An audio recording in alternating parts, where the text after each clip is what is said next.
So, Tim, your organization, WallBuilders, you recently tried to advertise with the Washington Metropolitan Area Transit Authority and had an interesting reaction from them. They rejected the ads. Take us through what happened. Yeah, we have been in the process of building a new website, and we thought with a new website, there's a few things we want to do, even rebranding purposes. And in Washington, D.C., for someone that loves American history, there's not many places you can get more American history than Washington, D.C. When you have the Smithsonian, you have the Library of Congress, you have the National Archives, of course, the Capitol building, there's so much history there.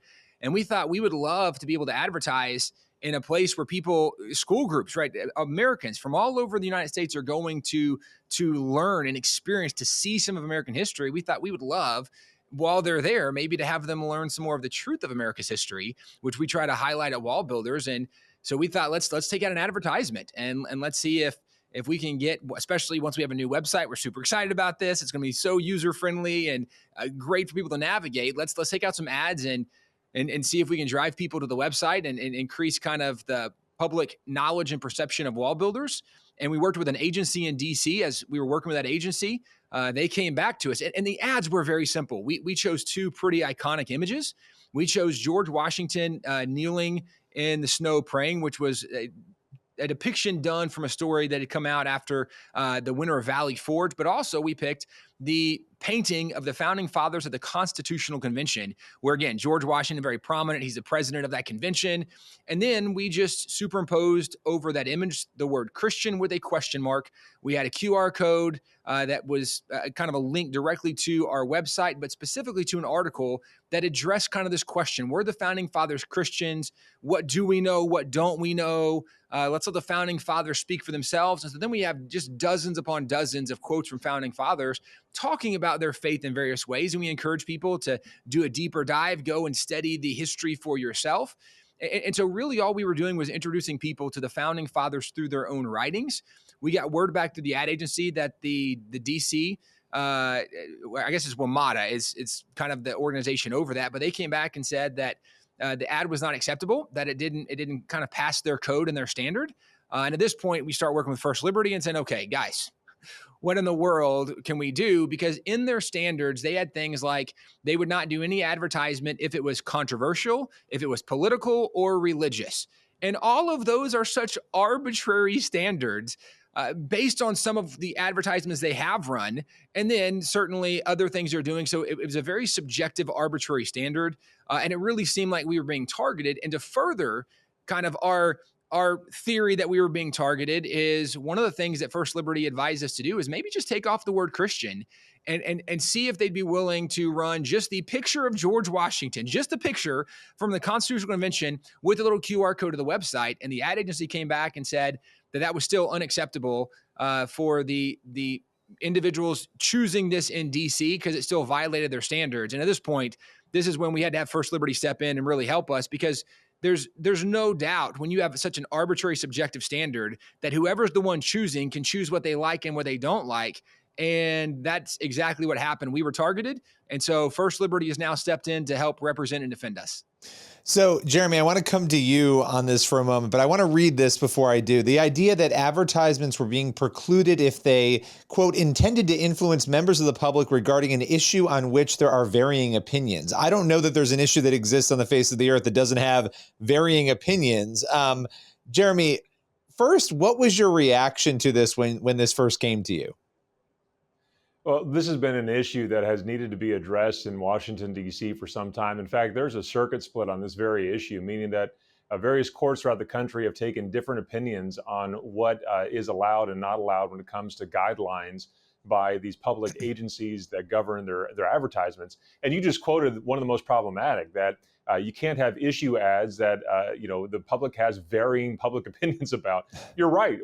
That's limitless. And what that does and why that's unconstitutional is it puts it at the arbitrary discretion of some administrator somewhere else. As one court put it, it puts it in the whims of the administrator. So if they decide that, they just don't like Tim Barton or WallBuilders, they can deny the ad. But, they don't mind having ads in Washington, D.C., for instance, for Supreme Court term limits. Now, I know for a fact that there are varying public opinions about Supreme Court term limits. And so it's surprising to me that Metro would allow that to be in their advertisement cadre.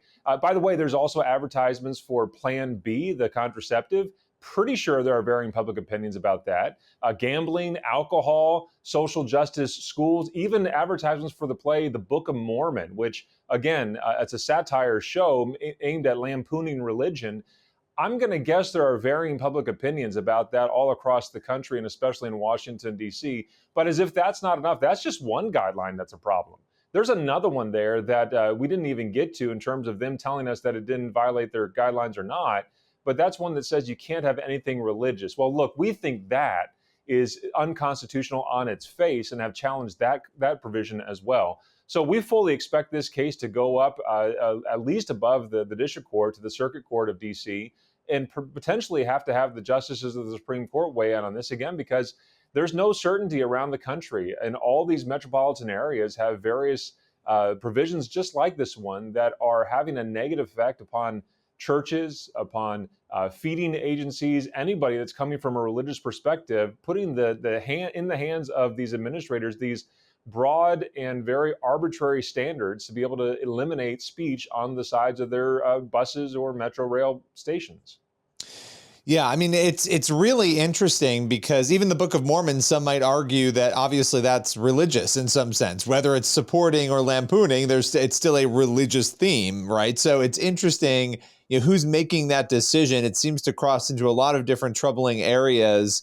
But Tim, coming to you on this, because at the end of the day, when something like this happens, you have a choice to make. You can either walk away and say, okay, fine, we'll advertise somewhere else, or you can challenge it. And a lot of people don't want to deal with the drama and the chaos that will unfold when they challenge it, so they walk away. In this situation, you have chosen to dig in on this. What has led you to make that choice? Yeah, well, first of all, I would say if it wasn't for groups like First Liberty, we would not have made this decision. First Liberty represents their clients for free. And this is something, as Jeremy pointed out, if this goes to the DC Circuit, this goes to U.S. Supreme Court, this could be a very expensive case. And that could be very cost prohibitive for a lot of individuals who are just trying to have the freedom of expression, to have the freedom of religious expression, to live out their faith on some level, or even advertise their business, which might have some religious implications. So certainly, if it wasn't for First Liberty, we would think differently about this. But big picture, we also know that at some point you have to have the courage to stand up and say no when somebody's wrong. And especially when it comes to constitutionality. As we spend so much time studying history, we recognize the only thing necessary for evil to triumph is good men to do nothing. And if we don't start pushing back against some of these tyrannical decisions, against these unconstitutional mandates or provisions or guidelines or whatever it is, that this case is much bigger than just WallBuilders being able to run an ad. This case really is about every individual who would want to do something that's been told no in Washington, D.C. And there are several examples of other groups that have tried to run ads and not overtly necessarily religious. There might be some implications, right? Maybe a suggestion, but they're not advertising hard one way or the other, but they were told they couldn't do it because they're religious. So for us, we know that people need to have courage and stand up, which we want to do. And we know that this is something that will be far more impacting than just us at WallBuilders. This is something that hopefully, maybe not the same level as a Coach Kennedy or the Dobbs decision, but hopefully can have an impact that would make a difference for all Americans to be able to enjoy more of their First Amendment freedoms. All right, Jeremy, let's talk about the elephant in the room. It's a very giant elephant, and it's an interesting one. And it's the fact that, the ACLU, which you guys are often on the opposite side of things, the ACLU has come on board with this case, which it's getting a lot of attention. People are wondering why. Talk a little bit about that. Well, I think from their perspective, they see this as a pure speech issue like we do as well, and that you should not be giving the government this unbridled authority to be able to choose who can and cannot speak in public forums or anywhere else for that matter. And so for them, even though they may disagree with us, they may disagree with WallBuilders, they still would stand with the principle that you should be free to speak a message, even with what the ACLU disagrees with. And so we're happy to have them on board along with us to make sure that not only is WallBuilders protected, but so are so many other people who need to be given free speech in this country. Look, if Tim and his group didn't stand up for this issue, it would give a bunch of authority, just ballooning authority to administrators all over the country. And I want you to think about how broad that would get. It's not just Washington, D.C. but the New York metropolitan area, the Boston area, Chicago, Atlanta, Los Angeles, all these huge metropolitan areas that all have public busing programs, all have advertising programs to be able to support those entities. They all would have the same kind of power to be able to censor messages that they just don't agree with. That is so un-American. It should be obvious to everybody. Even the ACLU agrees that Tim Barton ought to have the right to be able to speak on the side of a bus in Washington, D.C. And we believe that if he is successful, if we are successful in this case, not only will WallBuilders be protected, but so will Samaritan's Purse and First Baptist Church of whatever, and all the other religious organizations out there that may want to be able to provide advertising on the same and equal footing as every secular business, including alcohol advertising, gambling online, Supreme Court term limits. Those should be part of the entire pot of free speech that we have in this country. But right now, because WallBuilders is religious, they have been specifically and explicitly precluded from advertising on those buses. That's unconstitutional and as un-American as it gets. Yeah, it's very bizarre how we handle religion, and we've talked about this many times, Jeremy, and lots of other contexts and stories. But this idea that religion just can't be present anywhere, we can't talk about it. If everybody's religion is open to advertise, there should be no issue, just like any other issue. People are open to submit their advertisements if they fit the bill. And it just seems like a very strange litmus test to be putting, and especially removing the word. That was very interesting, removing the word and just having the image and having it still be rejected. Tim, where can people go if they want to find out more about WallBuilders? Because one of the things happening here, obviously, you were trying to go out there, advertise, this whole thing happens. Now you're getting free advertising here. So how can people go and find out more about WallBuilders? I appreciate the advertising. Yes, it's what we were trying to do, was to let people know if they want to know more about American history, they can go to wallbuilders.com. We're all over social media. We have daily radio shows, podcasts. So we try to do a lot to get the word out about the foundation of America beyond what some professor would say, beyond what the modern narrative is or what Wikipedia might say. We actually do the novel thing of going back to their original writings, and we own what is considered the largest private collection of original documents from the founding era, from the founding fathers. So we have actual letters from George Washington, John Adams, Thomas Jefferson, Benjamin Franklin, like any founding father you can name. We have some of their writings, and we try to point people back to the actual writings because, most people know that they've been lied to, and they are being lied to in modern culture by the national media, by politicians, right? We know people are being dishonest, and there's more and more people looking for truth. And so what we try to do is say, don't take our word for it.